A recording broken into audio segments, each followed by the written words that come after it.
So you want to buy out your business partner. I've spent tens of thousands of dollars in legal fees. I've negotiated a multiple six-figure buyout. I've bought companies. I've sold companies that have led to 7 and 8-figure outcomes. This is all of the things that I wish I knew. If you watch this video, I'm going to walk you through how to avoid a messy buyout, what to do if you're in that situation, and then how do you successfully negotiate a buyout that leads to a 6, 7, or even 8-figure outcome in your business. We're committed to creating great videos on what it actually takes to scale a company. So if you get value out of this video, click the like button, subscribe to the channel, watch the video all the way to the end. Let's get into it.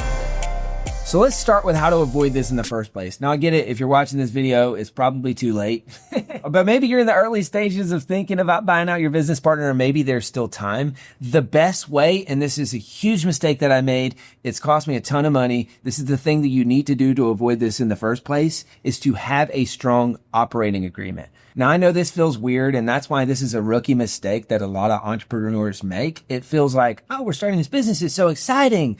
The potential is so big. I don't want to start this at the top. I don't want to start this in a weird place. An operating agreement is kind of like a prenup for your business. A good operating agreement includes what's called the 8 Ds: death, disability, departure, divorce, deadlock, disagreement, default, and determination. So I know it feels like a lot, but you need to plan for all of these 8 Ds in your operating agreement. So what happens if they die? What happens if there's a deadlock? What happens if one person wants to buy the other person out, right? That's the determination part is, okay, so we buy each other out. How do we determine the value and how do we buy each other out? So all of these things, they need to be ironed out in your operating agreement. It's going to save you a ton of time, and it's going to save you a ton of frustration and prevent that ultimate deadlock that's probably happening or is bound to happen in this process. Now, the most important clause that relates to a buyout is the determination clause, which is basically, hey, what happens if one of us wants to buy the other person out?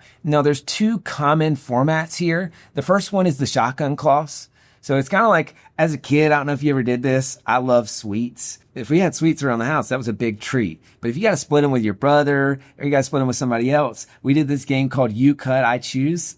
It says, you cut, I choose. And then that person is going to, we'd have out a roller. It's like, I want to cut the most even piece of this brownie as possible because you're going to get to choose. And I don't want you to get the bigger half, right? So that's kind of what it is with a shotgun clause, is one partner names a price that invokes the shotgun clause. Now, this is really important. This is not reversible. So you name a price, shotgun clause is evoked. Now, you might have that in your operating agreement. Maybe it needs to be official in writing, whatever else. But then the other person chooses, do they get to buy or sell at that number?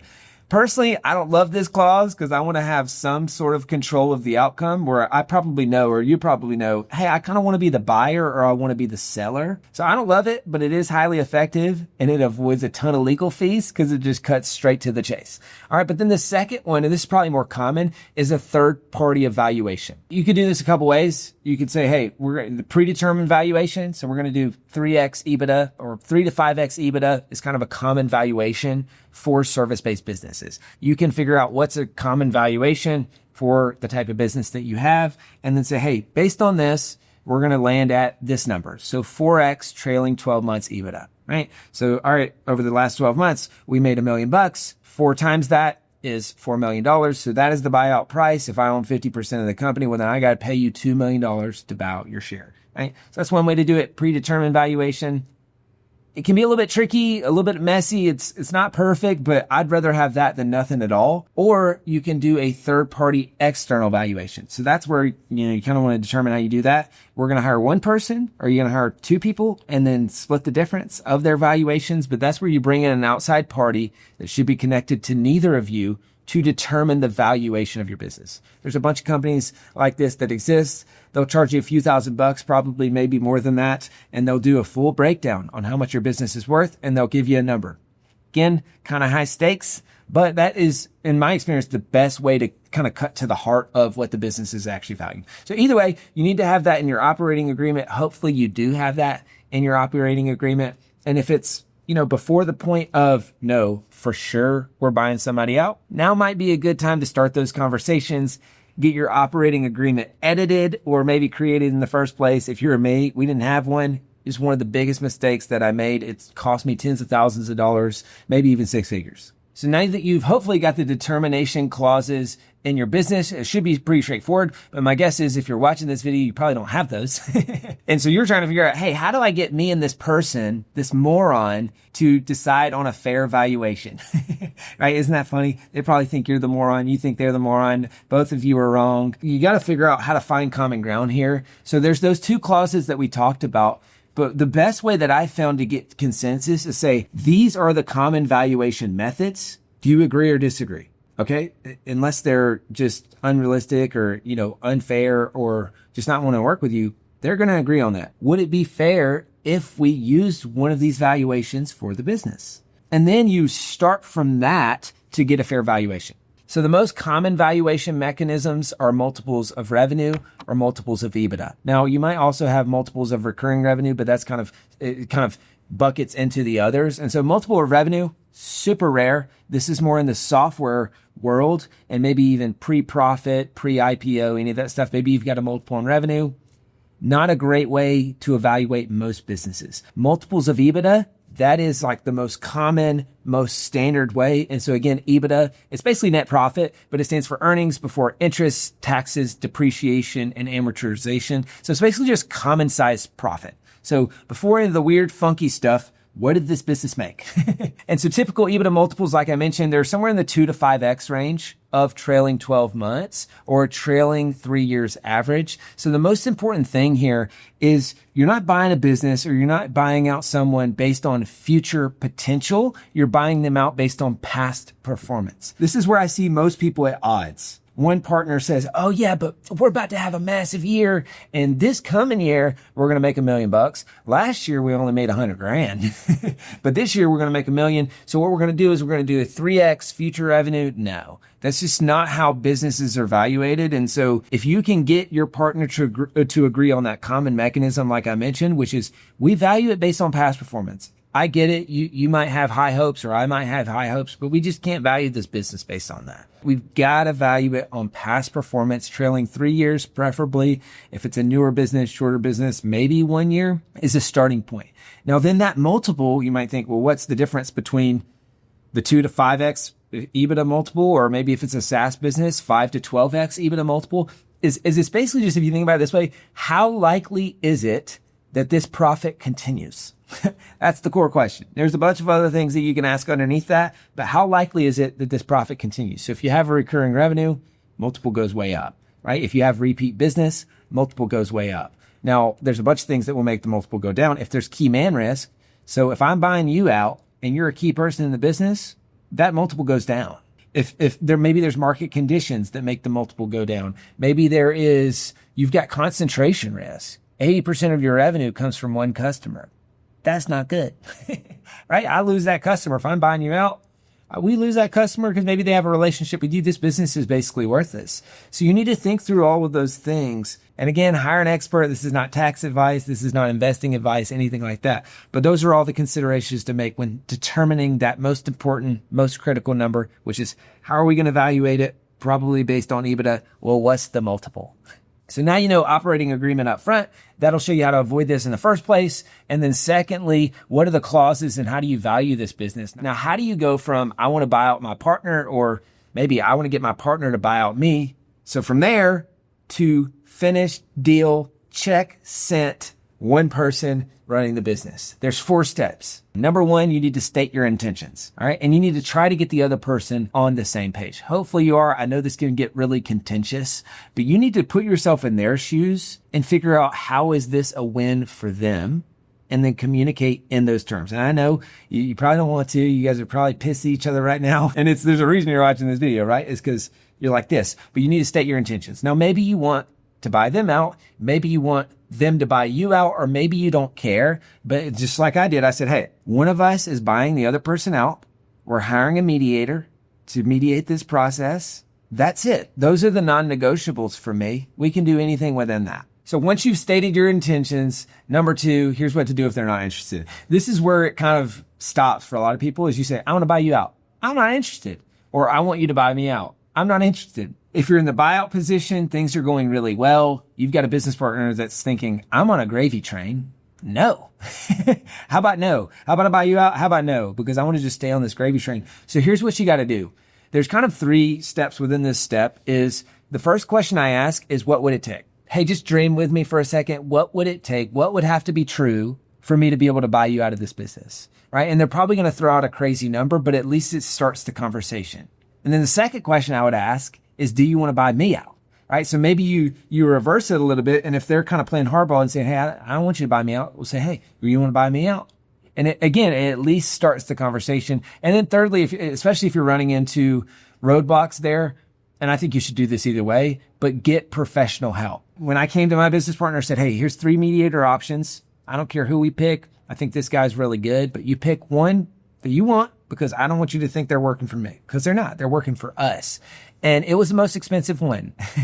And I did not want to pay this guy. I don't know if you've ever felt this. I think it was $500 an hour or something. This guy had a background as a CPA. He had a background as a therapist, and he had a background as a lawyer. So we kind of thought, this is the perfect guy because he can speak to it from an accounting perspective. He can be the therapist, which is what you really need to get to an agreement here. But then also he's a lawyer, so he knows the legal stuff. And so we paid him $500 an hour, and we negotiated that the business is going to pay it. So whoever ends up buying the business is going to pay it. You know, there's multiple ways to kind of figure out who pays, but I think you need professional help. It's funny because we hired this guy and I spent an hour with him. I'm like, all right, I'm going to spend as fast as possible. And then my business partner spent like 3 hours with him. And I'm like, dude, that was $1,500. Are you kidding me? What are we doing? But it really helped. I mean, it condensed the process, and what probably should have taken and could have taken months or years, we got a deal done, I want to say in 2 weeks, a month tops, right? But that's because he's a professional. He does this all the time. He went to him, said, hey, what do you want? He went to me,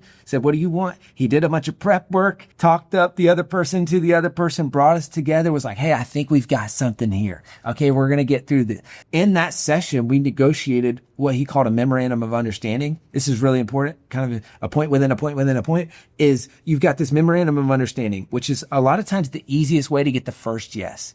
We're not going to jump all the way to the asset purchase agreement, 17-page doc. Let's just get a 1-pager that says we agree on the core terms. You sign that, I sign it. Now, it's not super legally binding. It is to a point, but it at least just says, hey, I'm signing off on this deal. And it's kind of a metaphorical agreement that's going to help you get over the big hurdle, which is that asset purchase agreement. Because there's going to be so many terms, especially if you get lawyers involved. They're going to redline. You're going to redline. It goes back and forth. My advice is to keep it as simple and boilerplate as possible and agree on, hey, here's a common asset purchase agreement. Would you agree that we probably want to be as close to that as possible? Yeah, you agree with that? I agree with that. Okay, great. Because the only one who wins in a legal war is the lawyers. Right? You end up broke. Your business partner ends up broke. This business might not even survive if you get trapped in legal hell for years. So get professional help. Number 3, negotiate a fair price for the buyout. You know, there's a saying that the best negotiations are when both people leave feeling like they left something on the table, or when both people feel like they lose, they probably both won. So you're not trying to come in here and I don't care which side you're on. You're the person doing the buyout or you're the person getting bought out. You're not trying to come in here playing hardball, saying, let me negotiate the ultimate deal that, you know, makes you look like a sucker and a moron and I'm just taking advantage of you. It's just not a way to do it. It's not a good business practice. It's not good long term. You're probably going to need this person's help in the future. And so negotiate a fair price. Now, this goes on both sides of the coin, right? If you're watching this video right now, you're the person about to get bought out. Don't be an idiot. Don't be greedy. Negotiate a fair price. Now, I get it. You're at this point. You probably don't feel like it. You're probably like, this sucks. I want to take this guy for everything he's worth. It's like when I get done with him, and trust me, I get it. I felt that same way, but you got to be willing to budge a little bit and negotiate a fair price. Otherwise, you're not going to get a deal done. And I'll tell you, the cost of time is often way more expensive than the cost of money. So if, you know, depending on the numbers that you're working with, I ended up buying my partner out for 6 figures. I probably overpaid to the tune of 50 grand, maybe even 100 grand. But if I would have spent 3 to 6 more months negotiating that buyout, that would have been far more expensive. It's the opportunity cost. I think we made 7 figures in profit over the next year.